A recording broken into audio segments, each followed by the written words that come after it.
Happy Father's Day again. And, I just have to like pause and just say this. One of the things that we've been looking at, and I've been involved with Chairman Davis as well, is looking at human beings as human beings again, and not just numbers that receive government help, but people, inserting people back into this equation where we help each other and we value human dignity again, and it crosses party lines and it doesn't belong to anybody but us.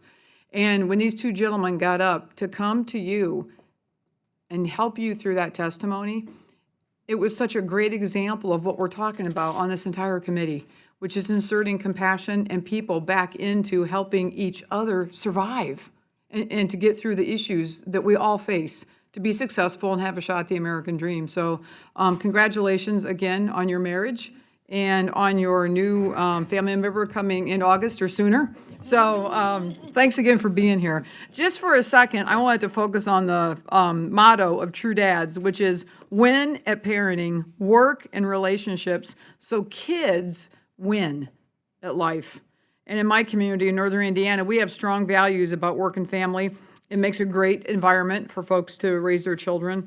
But when pieces are missing, most recently due to opioids that have taken parents from our homes, and especially fathers, it does have consequences for kids. I saw this during my 4 years my husband and I spent working with children in the Eastern European country of Romania, which has multiple levels of problems. But I see now in my own community, with the help of my husband, who's an elementary school teacher, just how this translates out into our everyday life in a country that most people from outside of this country think that we all have the world by the tail.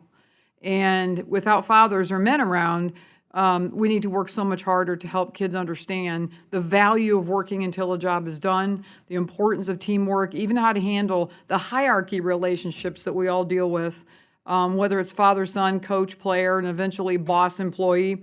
Mr. Gonzalez, you talked about in your written statement about wanting to be a better parent but not knowing how. Just so we really get this simplicity of what you've been talking about, what are some of the things you look forward to doing with your kids in the coming months or years? What does that list look like? Well, ma'am, there's a lot of things I would love to do. Like I said, I'm new to all the parenting stuff, and I would love to play tea time with my daughter, or when my son comes, we be able to play them video games and go outside and throw the ball. You don't really see that a whole lot these days, and I would love to do that with my kids in the future. And I already play cars with my daughter sometimes, so I mean, and we play around. We do a lot that I've never done before, and it's just grown as time progresses. So when she gets older, I know she's going to get to that point in the age where she's going, I don't want to do that no more, Dad. Well, I do.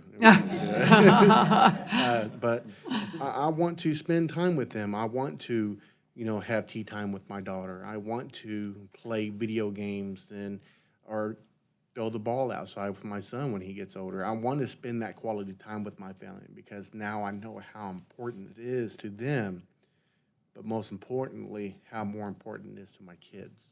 So that's what. Well, thanks again for being here to both of you. And, for the folks that watch these hearings on C-SPAN, sometimes I wonder how they do, but sometimes in the middle of the night, people are writing into our staffs talking about what happened on a committee day or that kind of thing. And I'm just glad you're here to share a message to other fathers as we go into a Father's Day that basically says you can do it. I did it, you can do it. And that is so much the desire. And my passion is to be able to do something that actually helps, where we all help each other and we put the human enrichment right back in where it's been taken out years ago. Dr. Bell, your written testimony talks about efforts in Indiana to engage fathers through the Department of Child Services. They made a concerted effort to adjust and develop programming specifically for men. Are we seeing other states doing this, and do you draw any lessons we can learn from Indiana? Yes, we are seeing other states move down this pathway, but I think the lesson that I would draw and extend, which was in the oral testimony, is how do we reconceptualize what we mean when we talk about fatherhood programs? And how do we engage fathers as parents more than just as breadwinners? Because when I was listening to Sam talk, and he talked about, I want to spend time with my child. Mm-hmm. That is one of the most critical aspects It's not so much what you're doing in that time, as long as it is positive, healthy engagement, and you're developing a relationship. Because it is that relationship, Sam, that will determine whether or not she says, I don't want to do that anymore. Because she's going to want to be around you.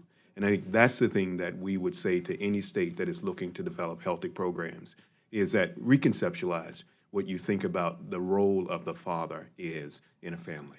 And that is what we've learned from Indiana, and we're sharing with others. That's great. Thanks so much. I yield back, Mr. Chairman. Thank you.